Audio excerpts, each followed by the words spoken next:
जय हिंद दोस्तों। तो कैसे हैं आप लोग? आशा करता हूँ अच्छे ही होंगे।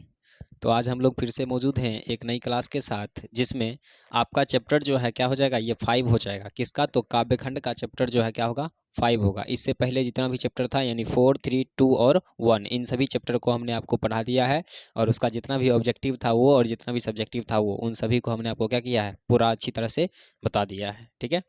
अगर आप अभी आए हो तो जाके चैनल पे पीछे जाके देख सकते हो, आपको पूरा पूरा क्या हो जाएगा, वीडियो मिल जाएगा।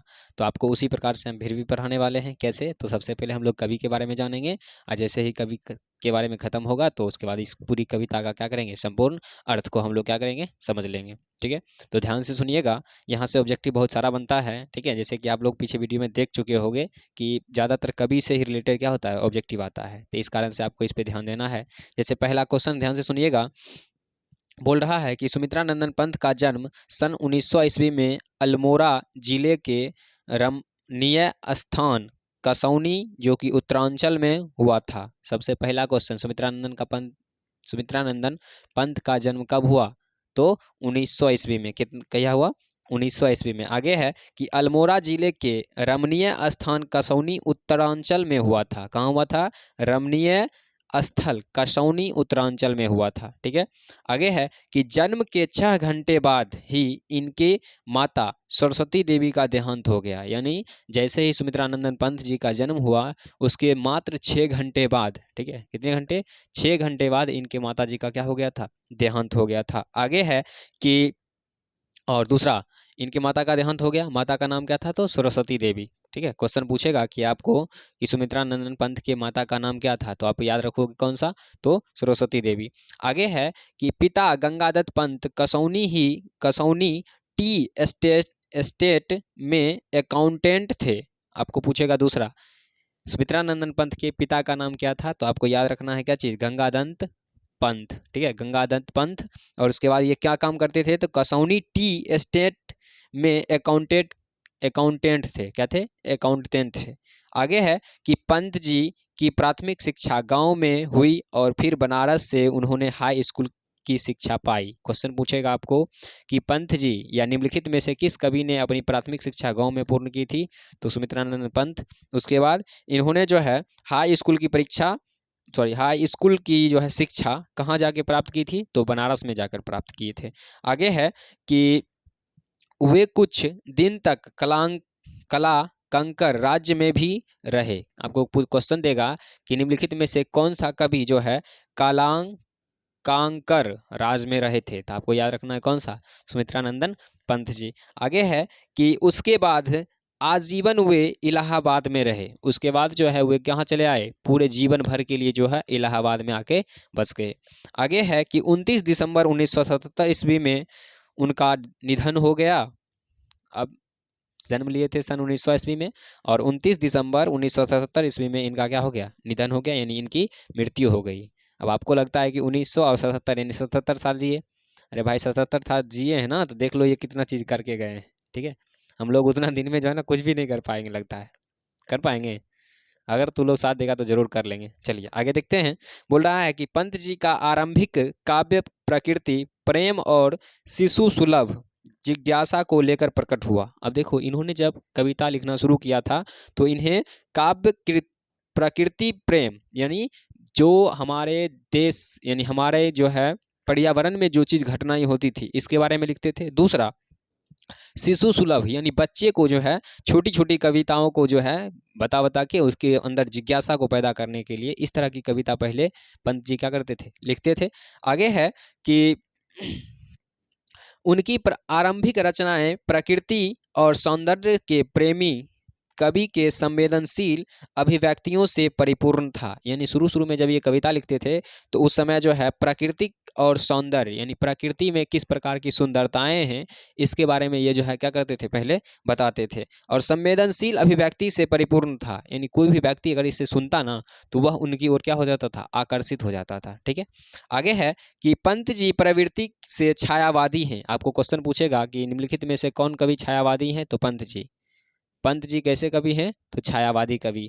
आगे, परंतु उनके विचार उदार मानवतावादी है। विचार कैसा है इनका? तो मानवतावादी है। आगे है कि उन्होंने प्रसाद और निराला के समान छंदों और शब्दों योजनाओं में नवीन प्रयोग किए हैं। पंत जी की प्रतिमा कलात्मक सूझ के संपन्न है, अतः उनकी रचनाओं में एक विलक्षण मृदुता और जस्टता मिलता है। आपको क्वेश्चन पूछेगा कि निम्नलिखित में से किस कवि के कविताओं में क्या चीज विलक्षण मृदुता और ज्येष्ठता मिलता है, तो याद रखिएगा पंत जी। युगबोध के अनुसार अपनी काव्य भूमि का विस्तार करते रहना पंत जी की काव्य चेतना की विशेषता है। ठीक है, यानी ये जो है ना अपनी क्या चीज काव्य भूमि की विस्तार, यानी ये कविता को हमेशा क्या करते थे, आगे बढ़ा बढ़ा के लिखने का क्या करते थे, हमेशा प्रयास करते थे। यही इनका हमेशा मुख्य रूप से मेन मकसद रहता था। आगे है कि वे प्रारंभिक में प्राकृतिक सौंदर्य से अभिभूत हुए, फिर मानव सौंदर्य से। पहले वो जो है ना प्रकृति में देखे अच्छा अच्छा चीज़ है तो पहले प्रकृति के ऊपर क्या करते थे, कविताएं लिखते थे। उसके बाद फिर मानव के, यानी मानव के जीवन में किस प्रकार से सुख है या मानव के जीवन में किस प्रकार का दुख है, इसके बारे में लिखे थे। फिर बोल रहा है कि मानव सौंदर्य ने उन्हें समाजवाद की ओर आकृष्ट किया, यानी जैसे ही मानव के ऊपर उन्होंने कविताएं लिखना शुरू किया तो उन्होंने देखा कि समाज में किस प्रकार की घटनाएं हो रही है। ठीक है, मानव को किस प्रकार से मनुष्य को सताया जा रहा है, तो ये क्या करिए धीरे धीरे मानव की ओर आकृष्ट होते गए, यानी मानव की ओर, यानी उनके समाज में जो घटनाएं होती थी उनको लिखना शुरू कर दिया। आगे है कि समाज से वे अरविंद दर्शन की ओर प्रविष्ट हो गए। अब देखो समाजवाद से भी जो है ना वो धीरे धीरे अरविंद दर्शन की ओर क्या हो गए, आकृष्ट हो गए या प्रविष्ट हो गए। वे मानवतावादी कवि थे, यानी मानव के ऊपर जब भी कोई न्याय होता था या अन्याय होता था तो वे उनको जरूर लिखते थे। ठीक है, आगे है कि जो मानव इतिहास के नित्य विकास में विश्वास करते थे, यानी मानव जो है धीरे धीरे जाके आगे जाके यह विकास करेगा, इसी पर ये ज़्यादा करके कविताएं को क्या करते थे, लिखते थे। आगे है कि उनका अंतिम काव्य लोकनायक है। क्वेश्चन पूछेगा आपको कि निम्नलिखित में किस कवि का अंतिम काव्य लोकनायक है, सुमित्रा नंदन पंत। किस कवि का क्या है काव्य लोकनायक है, तो सुमित्रा नंदन पंत। आगे है कि जो उनके परिपक्व चिंतन को समेट देता है, यानी ये जो है लास्ट में जो है यही कविता लिखे थे और इसके बाद जो है इनके सोचने की क्षमताओं को क्या किया गया था, खत्म कर दिया गया था, यानी इनकी मृत्यु हो गई थी। ठीक है, आगे है कि उनकी प्रमुख काव्य कृतियां, पहला सुनिएगा उच्छ्वास। क्वेश्चन पूछता है कि निम्नलिखित में से किस कवि की रचनाएं उच्छ्वास है, सुमित्रा नंदन पंत। सुमित्रा नंदन पंत की रचनाएं हैं, ऑप्शन में 4 रहेगा, एक में से उच्छ्वास मिलेगा, तो ऑप्शन नंबर सी में जाके मार दीजिएगा क्या चीज़, उच्छ्वास। आगे है कि पल्लव, वीणा, ग्रंथ, गुंजन, युगति, युगवाणी, ग्राम्य। हाँ, ये क्वेश्चन भी पूछा है, ग्राम्य किसकी रचना है, तो सुमित्रा नंदन पंत की। स्वर्ण, धूलि, अस्कर्णिम, युगपथ, चिंतम्बरा आदि पंत जी ने नाटक, आलोचक, कहानी, उपन्यास आदि भी लिखे हैं। चितम्बरा पर उन्हें भारतीय ज्ञानपीठ पुरस्कार भी मिला है। आपको क्वेश्चन पूछेगा कि निम्नलिखित में से किस कवि को ज्ञानपीठ पुरस्कार मिला है, सुमित्रा नंदन पंत। सुमित्रा नंदन पंत को किस कविता पर ज्ञानपीठ पुरस्कार मिला है, चितम्बरा पर। किस पर, चितम्बरा पर। ठीक है, तो ये सब जितने भी थे हमने कवि के बारे में जाना। पहले कवि का जन्म कब हुआ, कवि का जन्म कहाँ हुआ, कवि का जन्म के बाद क्या हुआ था, उनकी माता का नाम क्या था, उनके पिता का नाम क्या था, उनका देहांत कैसे हुआ, उन्होंने प्रथम शिक्षा कहाँ से प्राप्त की, ये सभी ऑब्जेक्टिव आपको याद रखना है। इसके अलावा इन्होंने कौन कौन सी रचनाएं की, ठीक है, किसके और सबसे पहले आकृष्ट हुए थे, उसके बाद किधर चले गए, उसके बाद कहाँ से समाजवाद की ओर जाना शुरू किया, किस प्रकार के कवि थे, इन सभी चीज़ों के बारे में हमने क्या किया, जान लिया है पूरा। अब हमें जो ये लास्ट में हम पंक्ति आपको पढ़ के सुनाने वाले हैं, इसमें जो है कवि इस कविता में जो कहने चाहते हैं यही पंक्ति को जो है ना यहाँ छोटी सी लाइन में इन्होंने व्यक्त किया है, लेकिन हम लोग फिर भी कविता को पढ़ेंगे और आपको पूरा आराम से बताएंगे, आराम से सिर्फ सुनना है आपको। ठीक है, और एक भी क्वेश्चन छूट जाए तो बताना। ठीक है, अब भाई छूटेगा ही नहीं, अब हम बता देंगे और आप भूल जाओगे तो वो भाई हम उसका तो नहीं ले सकते ना जिम्मेदारी, लेकिन मेरे ख्याल से एक भी छूटेगा नहीं। ठीक है, तो देखिए बोल रहा है कि प्राकृतिक सौंदर्य की कविताओं के लिए विख्यात कवि की रचनाओं में यह कविता हिंदी की यथार्थवादी कविता के एक नए उन्मेष की तरह है। ठीक है, यानी हिंदी में जो है जो विख्यात होता है, यानी सबसे ज़्यादा प्रचलित होता है, उसमें से यह क्या है, एक है। आगे है कि प्रख्यात छायावादी कवि सुमित्रा नंदन पंत की यह प्रसिद्धि कविता उनकी कविता के संग्रह ग्राम्य से लिया गया है। क्वेश्चन पूछेगा कि निम्नलिखित में से यह भारत माता कविता कहाँ से लिया गया है, तो याद रखिएगा ग्राम्य से। आगे है कि यह कविता आधुनिक हिंदी के उत्कृष्ट प्रगतियों में शामिल की जाती है, यानी आधुनिक हिंदी के जो है ना उत्कृष्ट यानी सबसे जल्दी या सबसे अच्छा आने वाला जो होता है उसमें इसके शामिल किया जाता है। अतीत के गरिमा गान द्वारा अब तक भारत का ऐसा चित्र खींचा गया है। ठीक है, मतलब पीछे से यानी बहुत पीछे से लेकर और अभी तक का चित्र जो है इस कविता में खींचा गया है। आगे है कि जो ऐतिहासिक चाहे जितना रहा हो, वर्तमान को देखते हुए वास्तविक प्रतीत नहीं होता है। यानी इतिहास में वह किस प्रकार से लोगों के ऊपर अन्याय होता था, वो कैसा भी रहा हो, लेकिन आप वास्तविक में देखोगे तो उस प्रकार की घटनाएं मिलती नहीं है। आगे है कि धन, वैभव, शिक्षा, संस्कृति, जीवन शैली आदि तमाम दृष्टियों से पिछड़ा हुआ, धुंधला और मटमैला दिखाई पड़ता है। यानी पहले ज़माने में जो है हम लोग शिक्षा लेने के लिए धन वैभव नहीं था, मेरे पास धन नहीं था, मेरे पास शिक्षा नहीं था, हम लोगों के पास हमारी संस्कृति नहीं थी, जीवन शैली यानी जीवन जीने की प्रकृति भी नहीं थी, किस प्रकार से हम लोग जीवन जिएंगे। ठीक है, ये सभी चीज़ें हमारे पास नहीं थी। आगे है कि धुंधला और मटमैला दिखाई पड़ता था, यानी पूरा चारों तरफ सिर्फ अंधेरा और अंधेरा दिखाई पड़ता था।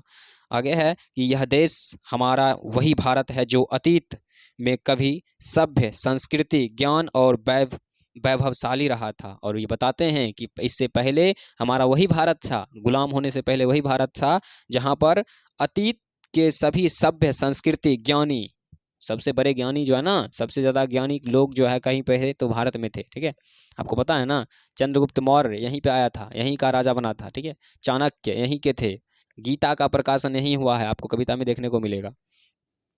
आगे है कि कवि यहाँ इसी भारत का यथार्थ चित्र खींचता है या प्रस्तुत करता है। क्वेश्चन आपको पूछेगा कि कवि भारत माता का कैसा चित्र खींचता है, तो यथार्थ चित्र। कैसा चित्र? यथार्थ चित्र। ठीक है, तो इस प्रकार से हमने पहले कवि के बारे में क्या किया है, पूरा अर्थ जान लिया है। ठीक है, और कविता में ये क्या कहना चाहते हैं उसको भी हमने थोड़ा सा समझा है। अब बचा कुचा क्या होगा, पूरा जब कविता आपको पढ़ के हम सुनाएंगे तब आपको पूरा समझ में आएगा। ठीक है, तो सिर्फ आपको ध्यान से सुनना है और एक भी क्वेश्चन नहीं छूटेगा, ये मेरी गारंटी है। ठीक है, छूट जाए तो क्या दिक्कत है, अरे भाई छूटेगा ही नहीं तो क्या दिक्कत क्या होगा। ठीक है, चलिए सुनिए।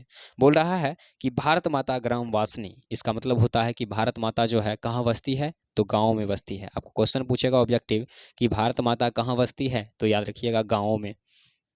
आगे है खेतों में फैला है श्यामल, यानी खेत में जो है ना फसल जो होता है आपको पता है कि हरा होता है। ठीक है, लेकिन अभी जो है खेतों में फैला हुआ है श्यामला सा फसल। श्यामला का मतलब होता है सावला। ठीक है, सावला, जैसे सावला रंग होता है ना, गोरा रंग, सावला रंग। ठीक है, हम लोग क्या है, सावला रंग है, हम लोग ज़्यादा गोरा नहीं है।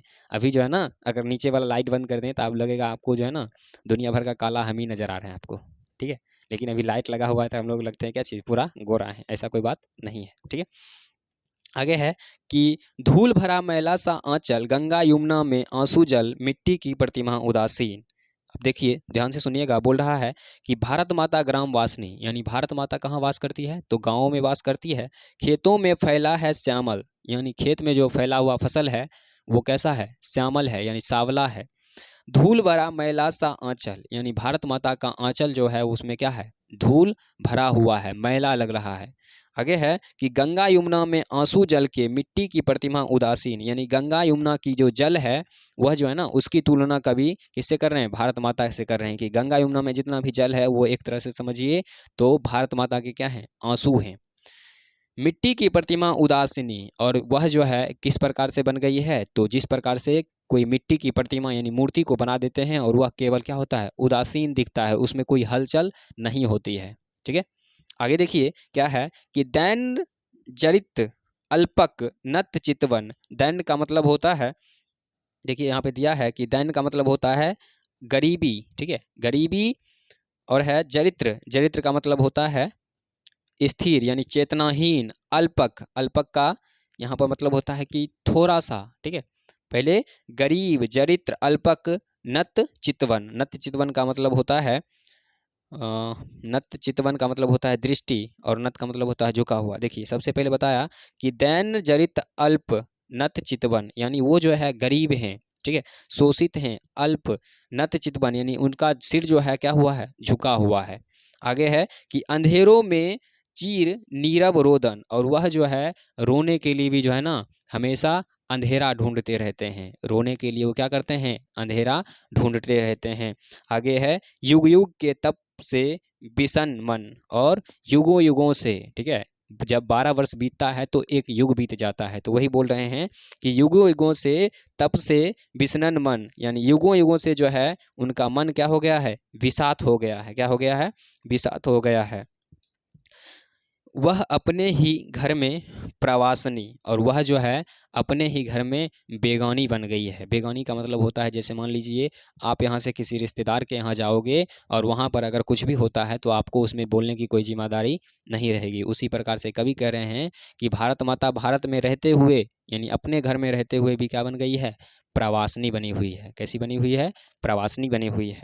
आगे है कि 30 कोटि संतान नग्न तन। अब देखो, जिस समय कविता लिख रहे थे कभी, उससे थोड़ा पहले की बात है, और उस समय जो है भारत का 30 मतलब आपको समझ में आ गया, 30 कोटि मतलब होता है करोड़, यानी उस समय भारत की जनसंख्या लगभग कितनी थी, 30 करोड़ थी। 30 कोटि संतान नग्न तन, यानी 30 कोटि संतान के शरीर पर, ठीक है, तन मतलब क्या होता है, नग्न, तन मतलब होता है शरीर, ठीक है, और नग्न मतलब होता है पूरा खुला हुआ, ठीक है, यानी तन पर भी कपड़ा भी नहीं था, एक छोटा सा कपड़ा भी उनके शरीर पर नहीं था। लगभग कितने, 30 कोटि संतान पर, 30 कोटि आदमी पर, मनुष्य पर। अर्धछुतित, यानी अर्धछुतित का मतलब होता है आधा पेट भोजन किए हुए। शोषित, यानी हमेशा उनका जो है उनके ऊपर अंग्रेजों के द्वारा शोषण किया जाता था। निरशस्त्र जन, यानी लोग जो थे वह सब निहत्थे थे। निहत्थे का मतलब होता है जिसके हाथ में कुछ भी नहीं हो, जो हथियार होता है उस हथियार को छूने का भी क्या हो, अधिकार नहीं हो। मूढ़ असभ्य, मूढ़ का मतलब होता है मूर्ख, असभ्य मतलब होता है जिसके पास कोई शिक्षा ना हो। अशिक्षित निर्धन, मूर्ख, असभ्य, अशिक्षित, निर्धन, नतमस्तक, और वह जो है ना ही उनके पास कोई शिक्षा थी, और वो असभ्य थे, अशिक्षित थे, निर्धन थे, यानी उनके पास धन भी नहीं था, और हमेशा जब अंग्रेज आता था तो उनके सामने में वे हमेशा मुंडी झुकाकर खड़े रहते थे। ठीक है, आगे है कि तरु तल निवासनी, और वह किसी प्रकार से किसी पेड़ के नीचे, किसी वृक्ष के नीचे जाकर अपना जो है क्या करते थे, अपना निवास करते थे, अपना जीवन यापन करते थे।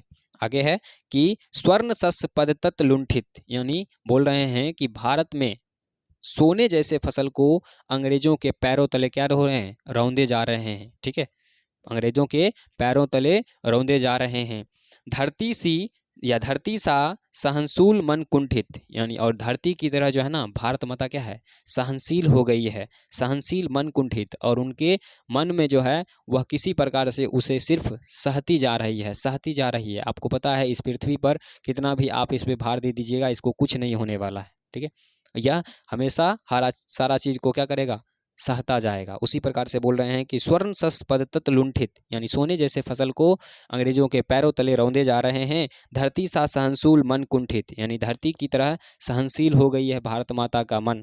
आगे है कि कंदन कंपित अधर मौन सिस्मत। कंदन कंपित का मतलब होता है, कंदन का देखिए यहाँ पे मतलब है, कहाँ चला गया, हाँ, कंदन का मतलब होता है रुदन, और रोदन रोने के जैसे, वह जो है लोग जितने भी हैं वो रोने कांपते, अधर मौन, और सही से बोल भी नहीं सकते हैं। ठीक है, सही से खुल के किसी के सामने वो बोल भी नहीं सकते हैं, इसलिए बोल रहा है अधर मौन सिस्मत, और हमेशा सिस्मत का मतलब होता है सिर झुकाए हुए। ठीक है, क्या होता है, होठों पर जो है हमेशा क्या होता है, एक उदासी छाई हुई रहती है उनके होठों पर, उनके होठों पर हमेशा क्या रहता है, एक उदासी छाई हुई रहती है। राहु ग्रसित, और आपको पता है कि शरदेंदु हासनी, और शरद के मौसम में, यानी वर्षा ऋतु के, शरद के मौसम में है ना, हाँ, शरद ऋतु के मौसम में, यानी वर्षा ऋतु के मौसम में देखोगे हमेशा जो है ना उसके सूर्य के ऊपर एक छाया बनी रहती है, जिसको हम लोग क्या बोलते हैं, राहु ग्रसित है। ठीक है, जिसको आप लोग चंद्र ग्रहण बोलते हैं, नहीं, सूर्य ग्रहण चंद्र ग्रहण होता है इस प्रकार का। तो वही बोल रहे हैं क्या चीज़, तो राहु ग्रसित सर तेंदु हरिश्चंद्र, और उनके ऊपर लग रहा है कि इस प्रकार से जैसे राहु, यानी राहु ग्रसित जो है, राहु जो है जिस प्रकार सूर्य को ढक लेता है, उसी प्रकार से वहाँ के सभी संतानों को क्या किया गया है, ढक लिया गया है। आगे है कि चिंतित भुकिट क्षितिज तिम्रांकित, और वह जो है भारत माता जो है क्या कर रहे हैं, चिंता में है। ठीक है, चिंतित भुकिट का मतलब होता है कि भारत माता जो है, कहाँ चला गया, हाँ, चिंतित हुकित, यानी वो जो है चिंता में है, कि भव यानी उसका भय फैला हुआ है पूरा में, क्षितिज तिम्रांकित, और उनके पूरा जीवन जो है क्या हो, अंधेरों से घिरा हुआ है। नमित नयन नभ वांछित, और वह उनका सिर जो है, लोगों का सिर क्या है, पूरा झुका हुआ है, और नभ वाष्प छांतित, जिस प्रकार से सूरज जो है वाष्प के द्वारा पूरी तरह से ढक जाता है, उसी प्रकार से वहाँ के लोगों का जीवन जो है पूरी तरह से क्या हुआ है, वाष्प से ढका हुआ है। आगे है कि आनंद श्री छाया राशि उपमित ज्ञान मूढ़ गीता प्रकाशनी, और यहाँ पर बोल रहे हैं कि आनंद श्री यानी उनके मुख की शोभा भी, ठीक है, उनके मुख की शोभा भी क्या हो गई है, पूरी तरह से छिन चुकी है, ठीक है, चंद्रमा के ऊपर दी जाने वाली सी, ठीक है। तो यहाँ पर है क्या चीज़, आनंद श्री छाया रसी उपमित ज्ञान मूढ़ प्रकाशनी, और उनके मुख पर जो है क्या हुआ है, पूरी तरह से उनकी मुख से शोभा हट गया है, और बोल रहा है कि ज्ञान मूढ़ गीता प्रकाशनी। ऐसा बोला जाता है कि गीता जैसे बहुत बड़े ग्रंथ का खोज भी कहीं हुआ है तो वो हमारा देश भारत है, और उन्हें कभी जो है बोल रहे हैं ये सब क्या है, ज्ञान मूढ़ है, यानी इनके पास ज्ञान नहीं है, ठीक है, और वह क्या है, लेकिन यहाँ से गीता का प्रकाशन हो गया है, क्या हो गया है, गीता का प्रकाशन हुआ है। आगे है कि सफल आज उसका तप संयम, और बोल रहे हैं कि आज भी भारत माता का तप क्या है, संयम है, यानी स्थिर है। सफल आज उसका तप संयम, पिला अहिंसा स्तन मुखे दूधोपन, और अपने स्तन से जो उन्होंने लोगों को अहिंसा का दूध पिलाया था, ठीक है, हरती जन मन भय, और उन्होंने हर व्यक्ति के मन से जो है भय को क्या किया गया है, हर लोगों के मन के, हर व्यक्ति के मन से उनके जो मन में जो भय था उन सभी को इन्होंने क्या किया है, हर लिया है। भव तम भ्रम, और उनके मन से भ्रम यानी भय जो था, उन सभी चीज़ों को, भ्रम जो था लोगों से, उन सभी को इन्होंने क्या किया है, छीन लिया है। जग जननी, और भारत माता को यहाँ कहा क्या कहा गया है, तो जग जननी जीवन विकासनी, और उन्होंने उनके जीवन के सभी दुखों को हर कर और उनके जीवन का क्या किया है, विकास किया है, ठीक है। तो आपको जो है यहाँ पर कोई भी दिक्कत नहीं होना चाहिए, क्योंकि इसमें से अगर क्वेश्चन पूछता है तो हमेशा 5 नंबर में पूछता है, ठीक है। जैसे आपको पूरा एक पंक्ति दे देगा कि बताइए यहाँ पर, जैसे 30 कोटि संतान नग्न तन अर्ध च्युतित शोषित निशस्त्र मूढ़ असभ्य अशिक्षित निर्धन नतमस्तक तरुतल निवासनी, इस पंक्ति की व्याख्या करना है, ठीक है। तो आपको इस प्रकार की पंक्ति के लिए सबसे पहले आपको इसका हिंदी मतलब पता होना चाहिए, जो कि हमने आपको पूरा तोड़ कर बताया है, ठीक है। तो इस प्रकार से हमने इसका पूरा चैप्टर क्या किया, ख़त्म किया है, ठीक है। और जैसे ही ये चैप्टर ख़त्म हुआ तो आपको पता है इसके तुरंत बाद आपको इसका क्या मिल जाएगा, ऑब्जेक्टिव मिल जाएगा, और जैसे ही आप इसका ऑब्जेक्टिव सॉल्व करोगे तो तुरंत बाद आपको सब्जेक्टिव भी देखने को मिल जाएगा। जितना भी क्वेश्चन है हम लोग उन सभी को सॉल्व किया है, और किस प्रकार से लिखना है ये चीज़ भी आपको वहाँ पर सिखाया जाएगा, ठीक है। तो आज के लिए इतना ही रहने दीजिए, विशेष अगले क्लास में देखेंगे, तब तक के लिए जय हिंद।